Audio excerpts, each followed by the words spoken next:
Dastak India live में आपको स्वागत है। मैं इस्लाम खान, नमस्कार, आदाब। आप देख रहे हैं दस्तक इंडिया यूट्यूब चैनल। हम मौजूद हैं भजनपुरा वार्ड से निगम पार्षद रेखा रानी के कार्यालय पर। रेखा रानी के कार्यालय पर मेगा कैंप लगा हुआ है। मेगा कैंप की तस्वीरें हम इसमें आगे चल के दिखाएंगे आपको। बात करते हैं निगम पार्षद रेखा रानी जी से। भजनपुरा से आज हमारे कार्यालय में विशेष कैंप लगा हुआ है, जिसमें माननीय प्रधानमंत्री नरेंद्र मोदी जी की तरफ से, माननीय मुख्यमंत्री रेखा गुप्ता जी की तरफ से जो योजना लागू की गई है, आयुष्मान योजना, जिससे हमारी दिल्ली महरूम थी, क्योंकि पूरे हिंदुस्तान में वो योजना लागू थी, हमारी दिल्ली में नहीं थी। तो हम बहुत बहुत धन्यवाद करते हैं माननीय प्रधानमंत्री जी का कि हमारी दिल्ली में भी योजना लागू की गई और आज हमने विशेष रूप से कैंप लगाया हुआ है। 70+ वालों के लिए है ये योजना। अभी जो लागू, जिन लोगों के राशन कार्ड में केवाईसी हो रखी है, अंत्योदय कार्ड है, उनकी पूरे परिवार के लिए है। उनका पूरा परिवार इस मेडिकल सुविधा को प्राप्त कर सकता है। अच्छी बात बताई हमारे पास। हाँ, तो जो 70 से ऊपर के बुजुर्ग हैं उनके लिए तो ये योजना है ही, साथ में जिन लोगों के राशन कार्ड में केवाईसी हो रखी है, अंत्योदय योजना वाले राशन कार्ड है, उनके पूरे परिवार को ये लाभ मिलेगा। 10 लाख तक का जो मेडिकल क्लेम है, वो मेडिकल सुविधा है, वो पूरे परिवार को मिल सकती है। ये कहाँ जैसे सरकारी अस्पताल, प्राइवेट अस्पताल? देखिए, इसमें पूरे हिंदुस्तान में कई हजार हॉस्पिटल जो है इस योजना से लिंक है, और दिल्ली में भी काफ़ी हॉस्पिटल इससे लिंक है, और कुछ अभी और लिस्ट आने वाली है जिसमें नए हॉस्पिटल भी इसमें जोड़े जाएंगे, जिसमें सरकारी हॉस्पिटल भी है और प्राइवेट हॉस्पिटल भी है। इसमें जो बीमारी है वो किस किस तरह की, जैसे आंखों वगैरह की, या ऑल? सभी प्रकार की बीमारी, जो भी हॉस्पिटल इसमें लिंक हो गए, विशेष अगर किसी बीमारी के लिए तो ऑपरेशन वगैरह सभी होंगे इसके अंदर? जी 10 लाख तक का 1 साल का इलाज इसमें फ्री होगा। और एक जो है महिलाओं के लिए क्या है विशेषकर चल रहा है? देखिए, महिलाओं के लिए विशेष रूप से हम टाइम टू टाइम कैंप लगाते रहते हैं, अलग अलग एनजीओज के थ्रू, बैंक के थ्रू, क्योंकि सरकार की तरफ से बहुत सारी योजनाएं होती हैं, क्योंकि सरकार चाहती है कि हर परिवार आर्थिक रूप से सक्षम हो, तो उसमें महिलाओं की भी भूमिका हो। महिलाएं अगर घर से कुछ काम करती हैं या करना चाहती हैं, जैसे सिलाई, कढ़ाई, बुनाई, खाना बनाना, इस तरीके के कोई भी काम है, अगर वो करती है तो उसके लिए ट्रेनिंग देना, लोन प्रोवाइड करवाना, सब्सिडी देना, ये सभी काम जो है सरकार की तरफ से किए जा रहे हैं।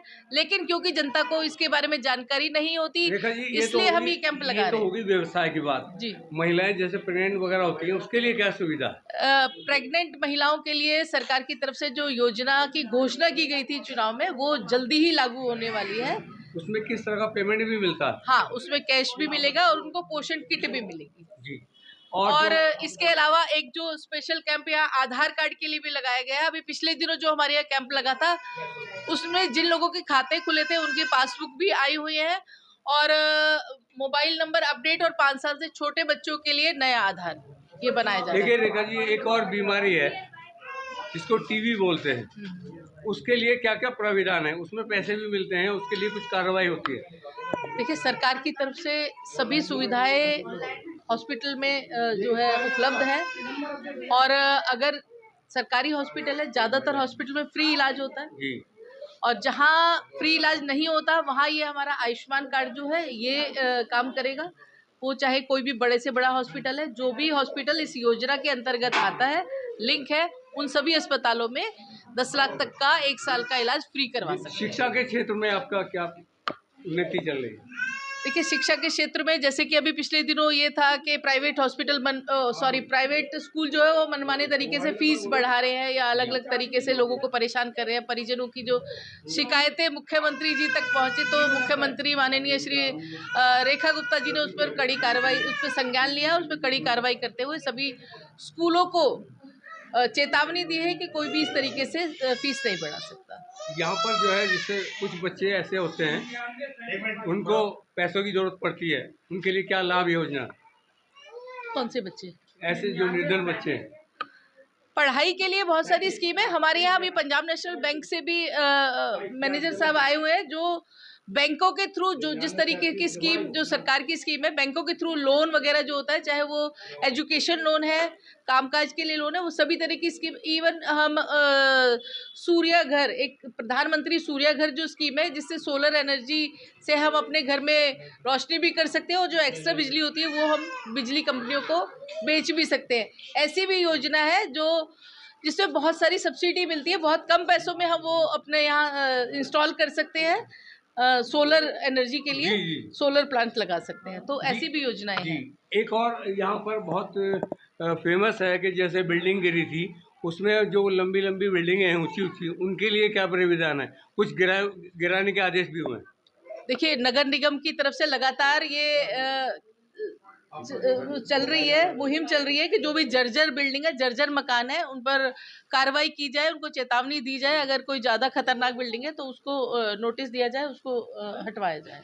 अपने देशवासियों को और क्षेत्रवासियों को क्या संदेश देना चाहेंगी अपने माध्यम से? देखिए, देशवासियों को, और मैं कहूँगी अपने दिल्ली वासियों को स्पेशली मैं ये संदेश देना चाहूँगी कि जिस प्रकार से नरेंद्र मोदी जी पूरे हिंदुस्तान में कार्य कर पा रहे थे, उनका कहना था कि पूरे हिंदुस्तान में मैं कार्य कर पा रहा हूँ, लेकिन मेरी एक पीड़ा है कि दिल्ली में मैं वो स्कीम लागू नहीं कर पा रहा, जैसे कि आयुष्मान योजना है। इस तरीके की बहुत सारी योजनाएं जो दिल्ली में नहीं चल रही थी, अब दिल्ली वाले भी इन योजनाओं से लाभान्वित हो रहे हैं और वो योजनाएं दिल्ली में भी काम कर रही है। तो मैं सभी को यही कहना चाहूँगी कि जो भी सरकारी योजनाएं हैं, सरकार हर व्यक्ति के लिए, हर वर्ग के लिए, चाहे वो महिला है, पुरुष है, युवा है, किसान है, जवान है, श्रमिक है, सभी के लिए कई तरह की योजना है। उन योजनाओं को लाभ उठाएं और हमारी भी कोशिश यही रहती है कि अपने कार्यालय से नगर निगम के काम के अलावा जो सरकार के काम है, सरकारी योजनाओं को जनता तक पहुंचाना, ये हमारा एक मुख्य उद्देश्य रहता है। एक लास्ट क्वेश्चन है, सबका साथ सबका विकास, इसके अंतर्गत आप क्या? देखिए, सबका साथ सबका विकास यही है कि हम सभी वर्ग को लेकर चल रही है दिल्ली सरकार जो है ना। यही। हाँ, तो चाहे वो हमारे शिक्षा के क्षेत्र में है, सामाजिक क्षेत्र में, धार्मिक क्षेत्र में, हर दिशा में जो है वो एक बेहतरीन कार्य बहुत सामंजस्य के साथ हो रहा है और उन योजनाओं को अब धरातल पर उतारा जा रहा है। अब तक आप कहाँ तक पहुँच पाई हैं अपने क्षेत्र के विकास के लिए? क्षेत्र के विकास के लिए लगातार हम प्रयासरत हैं। खासतौर से मैं कहूँ 2012 से 17 में निगम पार्षद रही, तो काफ़ी उस समय हमने बहुत सारे विकास कार्य करवाए अपने क्षेत्र में। लेकिन 22 में जब हम निगम पार्षद बने तो दिल्ली सरकार, आम आदमी पार्टी की तरफ से या नगर निगम की तरफ से कहूँ, ना तो कोई कमेटियाँ बनाई गई, ना स्टैंडिंग कमेटी बनी जो मेन कमेटी होती है जिसमें बजट वगैरह पास होता है। सरकार, दिल्ली सरकार दोनों अब क्योंकि ट्रिपल इंजन की सरकार है तो अब सभी तरह के कार्य जो है दिल्ली में एक विकसित दिल्ली की तरफ हम एक प्रयासरत है कि अपनी दिल्ली को विकसित दिल्ली बनाएं। और आजकल आप देख रहे होंगे कि विशेष रूप से सफाई अभियान चला हुआ है, ताकि क्योंकि मानसून आने वाला है तो हम चाहते हैं कि हमारे सारे नालियाँ अच्छे से साफ हो जाए ताकि मानसून में भराव ना हो, जल भराव ना हो। आपने अपने क्षेत्र का जो दौरा किया है उसमें कहाँ क्या चीज़ पाई, कुछ कमियाँ मिली? देखिए, हमारे क्षेत्र में कई गलियां हैं जो नीची पड़ गई हैं, उनको बनाने की ज़रूरत है। कुछ जो हमारा मेन जो हमारी समस्या है, हमारे क्षेत्र में गोकुलपुर ड्रेन है जो तकरीबन 5 किलोमीटर लंबी ड्रेन है जो एमसीडी के अंतर्गत आती है, भजनपुरा से सीलमपुर तक जाती है। तो इसकी डीशिल्टिंग का वर्क ऑर्डर हो गया, टेंडर हो गया, जल्दी इसकी डीशिल्टिंग शुरू होने वाली है।